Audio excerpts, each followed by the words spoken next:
ಇದು ಧಾರವಾಡಿಂದ ಬರೋಂಥ ರಸ್ತೆ. ಒಂದು 200 ಮೀಟ್ರ್ 200-250 ಮೀಟ್ರ್ ಇಲ್ಲಿ ಬರಬೇಕು. ಇದು ಬಂದರೆ ನಕಾಶ ರಸ್ತೆ. ಇದು ನಕಾಶೆಲ್ಲ ಇದೆ. ಇದು ನೋಡಿ, ಇದು ಇಲ್ಲಿಂದನೇ ಸ್ಟಾರ್ಟ್ ಆಗುತ್ತೆ ಜಮೀನು. ಡ್ರಿಪ್ ಎಲ್ಲ ಇದೆ, ಡ್ರಿಪ್ ಎಲ್ಲ ಮಾಡಿದ್ದಾರೆ. ಬೋರ್ವೆಲ್ ಇದೆ. ಇದೊಂದು ಇವರೇನು ಮಾಡಿಲ್ಲ, ವ್ಯವಸಾಯ ಮಾಡಿಲ್ಲ. ಇದೇನು ಕಾಣ್ತಾ ಇದೆ, ಇದು ಕೆಂಪು ಮಣ್ಣು. ಈ ಬೇಲಿ ತನಕ ಹಿಂಗೆ ಈ ಕಡೆಯಿಂದ ಹಿಂಗೆ ಅಲ್ಲೊಂದು ಮರ ಕಾಣ್ತಾ ಇದೆ ನೋಡಿ, ಅಲ್ಲಿ ತನಕ ಬರುತ್ತೆ ಇದು.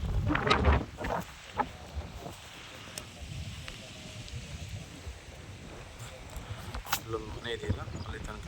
ಬಟ್ ಈ ಮನೆ ಇಲ್ಲಿಗೆ ಸೇರಲ್ಲ, ಬೇರೆ ಪಕ್ಕ ಜಮೀನು ಸೇರುತ್ತೆ. ಇಲ್ಲೊಂದು ಬೋರ್ ಇದೆ ನೋಡಿ, ಇಲ್ಲಿ ಕಾಣ್ತಾ ಇದ್ದಿಲ್ಲ, ಇದು ಬೋರ್ವೆಲ್. ವೈಟ್ ಕಾಣ್ತಾ ಇದೆ ನೋಡಿ, ಅದು ಬೋರ್ವೆಲ್ಲು. 2 ಎಕರೆ 30 ಗುಂಟೆ ಬರುತ್ತೆ ಇದು ಜಾಗ. ಇದು ನಂಜನಗೂಡಿಗೆ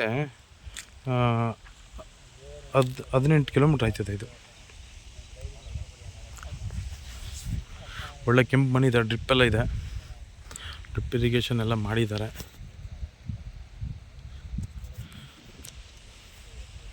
ರೆಡ್ ಸಾಯಿಲು.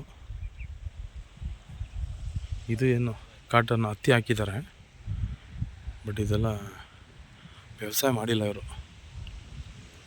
ಒಳ್ಳೆ ನೀರಿದೆ ಪಕ್ಕದಲ್ಲಿ ನೋಡಿ, ಸುತ್ತಮುತ್ತ ಎಲ್ಲ ನೀರಾವರಿ ಇರೋಂಥ ಜಾಗಗಳೇ ನೋಡಿ. ಇದೆಲ್ಲ ನೀರಾವರಿ ಇರೋಂಥ ಜಾಗಗಳು. ಅರ್ಶಿನ ಇದೆಲ್ಲ ಶುಂಠಿ ಏನೇನು ಹಾಕ್ಕೊಂಡಿದ್ದಾರೆ. 2 ಎಕರೆ 30 ಗುಂಟೆ. ನಂಜನಗೂಡು ರಿಜಿಸ್ಟ್ರೇಷನ್ ಬರುತ್ತೆ ಇದು.